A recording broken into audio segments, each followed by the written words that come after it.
మెదక్ జిల్లా వెల్దుర్తి నుండి జిల్లా కేంద్రం వరకు ప్రధాన రహదారి విస్తరణ చేయాలని డిమాండ్ చేస్తూ సిపిఎం ఆధ్వర్యంలో సంతకాల సేకరణ రెండవ రోజు కొనసాగుతుంది.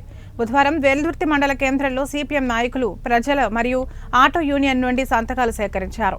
తెలంగాణ రాష్ట్ర వ్యాప్తంగా అన్ని మండల కేంద్రాల నుండి జిల్లా కేంద్రాలకు రోడ్లు వెడల్పు అయ్యాయని, వెల్దుర్తిలో మాత్రం రోడ్డు వెడల్పుకు నోచుకోవడం లేదని ఆవేదన వ్యక్తం చేశారు. ఈ నెల 19వ తేదీలోపు ప్రభుత్వం రోడ్డు వెడల్పుపై ఒక ప్రకటన చేయాలని, లేని పక్షంలో వెల్దుర్తి మండల కేంద్రం నుండి మెదక్ జిల్లా కేంద్రం వరకు సిపిఎం ఆధ్వర్యంలో పాదయాత్ర చేపడతామని హెచ్చరించారు. ఈ కార్యక్రమంలో జిల్లా కార్యదర్శి వర్గ సభ్యులు ఏ మల్లేశం, మండల కార్యదర్శి గౌరీ, పార్టీ సభ్యులు A Babu, U Venkat, K Satyam, P Sailu, Laxman, Srinu, T Babu, Balayya, Prashant, Narasimhulu పాల్గొన్నారు. చేయాలంటే విద్యార్థులు గాని, వ్యాపారులు గాని, రోజువారీ వచ్చేటువంటి ఉద్యోగులు గాని అనేక మంది విపరీతమైనటువంటి ఇబ్బందులు ఎదుర్కొంటున్నటువంటి పరిస్థితి ఉన్నది.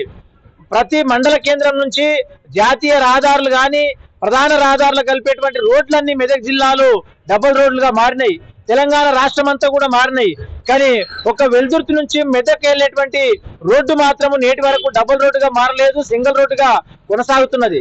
ముఖ్యంగా వెల్దుర్తి మండల కేంద్రం నుంచి మెదకు ఒక జిల్లా కేంద్రానికి పోయేటువంటి రోడ్డు ఇంత అధ్వానంగా ఉండడము వెల్దుర్తి వెనుకబాటుతనానికి నిదర్శనం. మరి పాలకులు గాని, ఈ ప్రాంతం నుంచి గెలిచినటువంటి ప్రజాప్రతినిధులు గాని ఎవరు పట్టించుకునేటువంటి పరిస్థితి లేదు.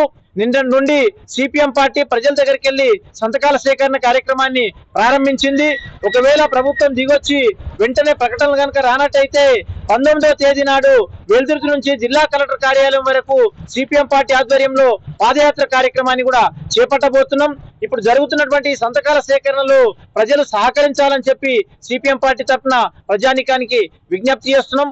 పాదయాత్రను కూడా జయప్రదం చేయాలని చెప్పి విజ్ఞప్తి చేస్తున్నాం. మధ్యలో మళ్ళోసారి కాంగ్రెస్ ప్రభుత్వం అధికారంలోకి వచ్చినప్పుడు బీట్ రోడ్ గా ఏర్పాటు చేయడం అనేది జరిగింది. ఆ తర్వాత టిఆర్ఎస్ ప్రభుత్వం అధికారంలోకి వచ్చిన తర్వాత మళ్ళీ ఒకసారి వేయడం అనేది జరిగింది.